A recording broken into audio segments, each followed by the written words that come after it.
I'd like to welcome Larry Klayman into the conversation. Larry, of course, is the founder of Freedom Watch. Larry, good to have you with us as well. You predicted that the president may pull Kavanaugh's nomination if the accuser presents credible testimony. Now, this morning, President Trump seemed to suggest the same thing. Let's take a listen.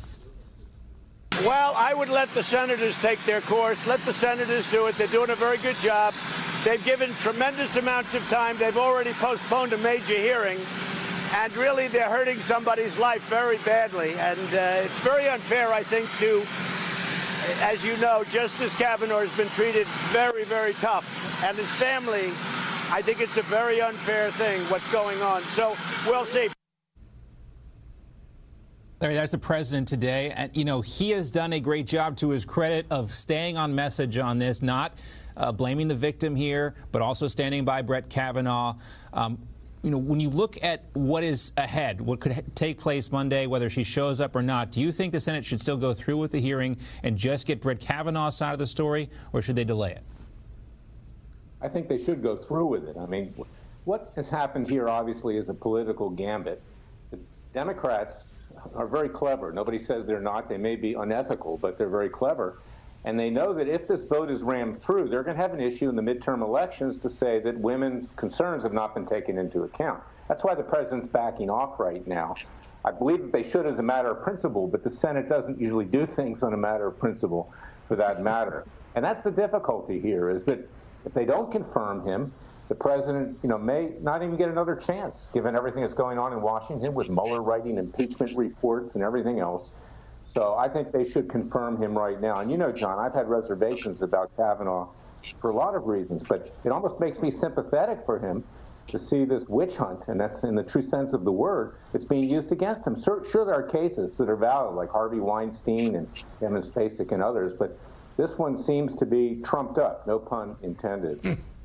Well, the Harvey Weinstein case, the Bill Cosby case, we talked about this, and even with what happened to Roy Moore, I mean, those stories all based on allegations and evidence from decades ago. And, you know, this issue with Brett Kavanaugh is even forced former President George W. Bush to step forward and defend Kavanaugh. As many of you know, Kavanaugh worked in the Bush White House as a lawyer. In a statement to Politico, President Bush said this: "Laura and I have known and respected Brett Kavanaugh for decades, and we stand by our comments the night the Judge Kavanaugh was nominated. He is a fine husband, father, and friend, and a man of the highest integrity." Now, Larry, Democrats are saying a couple of weeks is not that long in the grand scheme of things when you think about a lifetime appointment on the Supreme Court. Do you think there's any, does that hold any water to you, that argument? They have no intention of a couple of weeks, John. You know that. They want to drag this thing out past the midterms. Given the issues that are out there right now, they have a good chance of reclaiming control of at least the House of Representatives. If the Republicans ram this through, they may lose the Senate as well. So they're playing a game of pushing everything back, hoping that that'll overcome any ability for the president to nominate somebody else, you know, politically. And that's what's going on here. And it's quite evil, as a matter of fact.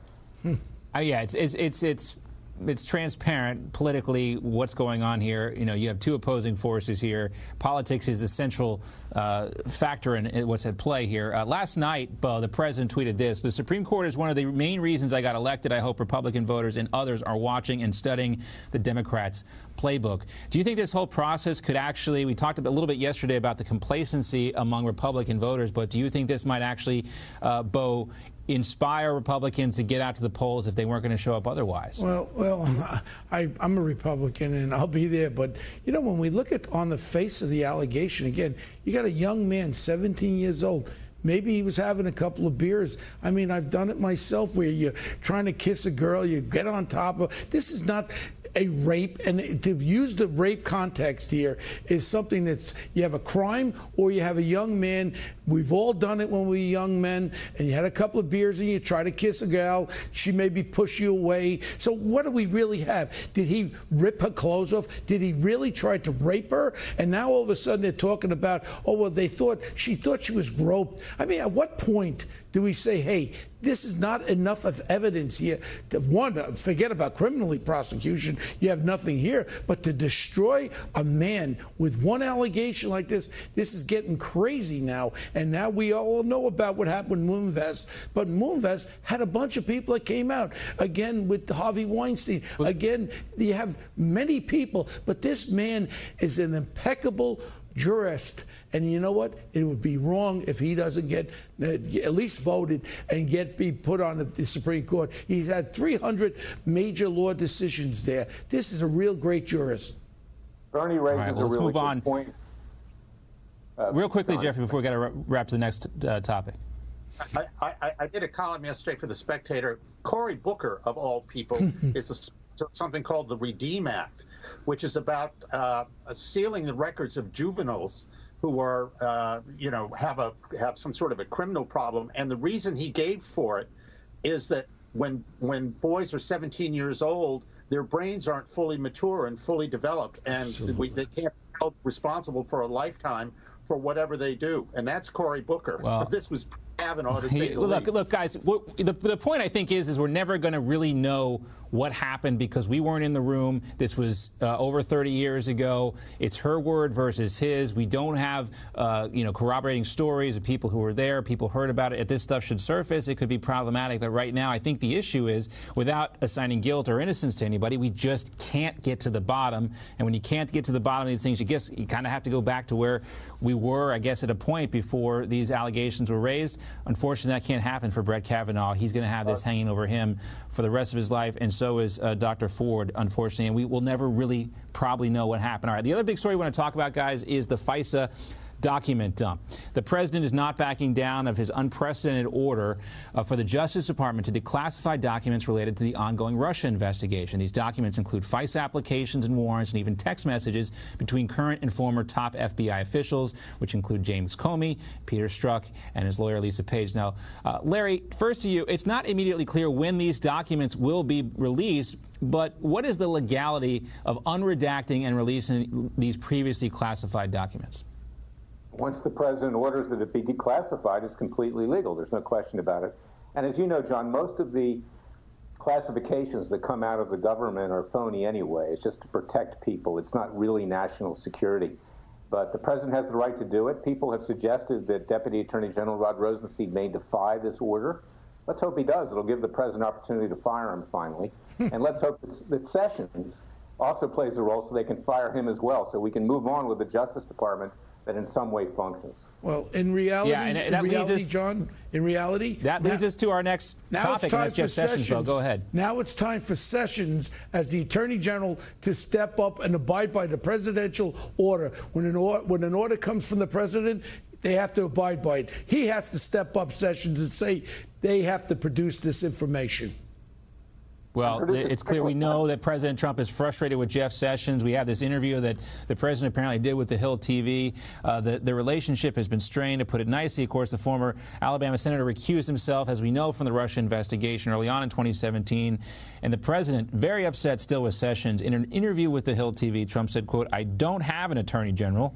He later explained to himself, saying that Sessions has been absent and performing poorly in his role as the nation's top lawyer. Now, this, as the New York Times writes, that Trump's legal team, made up nearly a dozen lawyers, is operating in the dark. The article contends that Trump's lawyers are struggling to understand where both of his federal investigations are headed, as well as the extent of Trump's legal exposure. It's also not clear if Trump has given his lawyers a full account in some key events in which he has been involved as president during the decades running the Trump organization. Both these issues, Bo, are problematic. Yeah, absolutely. And I know Giuliani very well, and I know his other attorneys in Washington. I mean, you have too many people in too many places saying too many things. In reality, they have to really understand one thing, that the president is a target, and they're going after him in every way they can. And when they flip Manafort, I don't know what Manafort's going to say. And in reality, they have to protect the president. They should get together and form one group and meet one place and understand what the vulnerability of this president is. This could lead to impeachment if the right things happen. Not just that. I mean, Bernie makes a good point, but these lawyers need to put their own personal interests aside. You know, they do business with the Justice Department, with the FBI, with others in Washington, D.C. They're part of the establishment club. They've got to really put Trump first and go on the offense right now, because they've been playing defense, and the president's just taking punches every single day. and he's close to being knocked out. So wake up, guys. I agree. Do your job. It's a gut check time for sure. Larry Klayman, thanks so much for joining us. Great to see you as always.